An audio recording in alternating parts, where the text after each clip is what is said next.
Welcome back to our YouTube channel. In today's video, we will talk about weirdest things banned by the NBA. But before we begin, I would like you to hit that red subscribe button so that you never miss out on any of our videos.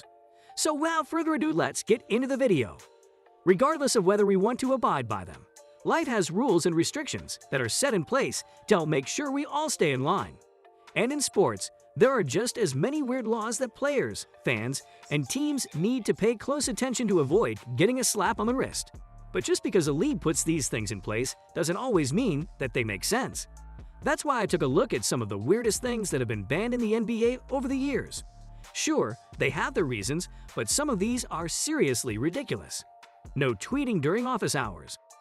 While I understand why a team might not want their players tweeting updates and pictures of things that are going on before or during a game, does anyone else find this a little odd? I mean, wouldn't the world blow up if, say, Tom Brady tweeted out a video of the normally reserved Bill Belichick giving one last speech before the New England Patriots taking the field? Of course, it would, and seeing how some players have done it, they seem to want to do it. In a world where content is king, I say sports leagues banish this rule and give fans the real inside scoop: the earbud ban. In 2004, NBA players and all other people around the world were listening to music on an archaic device known as the iPod. Back then, it was cool. The boxy portable stereo allowed for a listener to plug in his or her headphones and listen to their song of choice. For Vince Carter, pre-game warm-ups seemed like an ideal place to use his nifty Apple invention.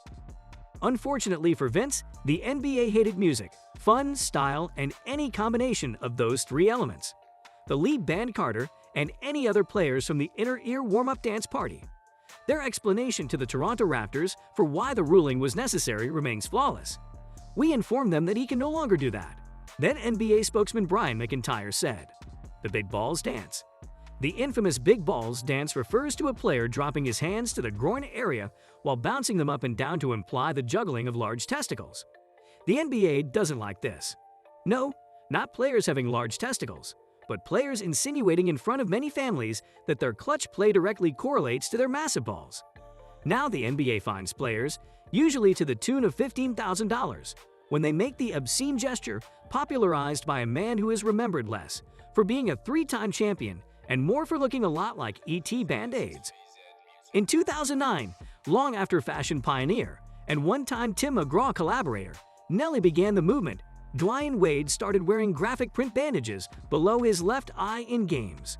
Originally used for their actual purpose of treating an injury, Wade's Band-Aids became an early statement of NBA aesthetic independence. Wade's bandages sported the American flag, his Flash nickname, and even his last name. You probably remember seeing this during that season's All-Star weekend. The NBA remembered. It banned Wade's stylish bandages because they weren't being worn for healthcare purposes. However, in 2016, the argument can be made that one's outfit freshness has a direct correlation to one's mental health. Straw chewing. NBA champion and two-time All-Star Karen Butler is a total badass. Arrested 15 times before his 15th birthday, Butler learned and developed his basketball prowess in juvenile detention. So what did the NBA do in 2010 upon noticing that Butler, then on the Dallas Mavericks, was constantly chewing straws on the sideline? They banned Karen's straw chewing for the sake of his well-being. "It's a safety issue, period," said Tim Frank, NBA Senior Vice President for Basketball Communications.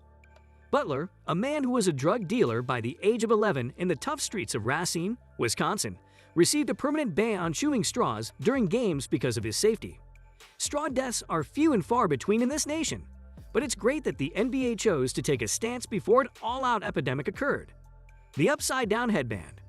NBA players use headbands for various reasons: keeping sweat out of their eyes, holding back their glorious hair, or even hiding an unfortunately poor hairline. It's not just LeBron. During his time with the Boston Celtics, Rajon Rondo undertook the outlandish act of wearing his headband upside down. In 2010, in a necessary act of swift, unwavering justice, the NBA announced that uniform rules no longer allowed for players to wear their headbands upside down. Tell us in the comment section your thoughts. That's it from today's video. Stay healthy, stay safe, stay happy. See you in the next video.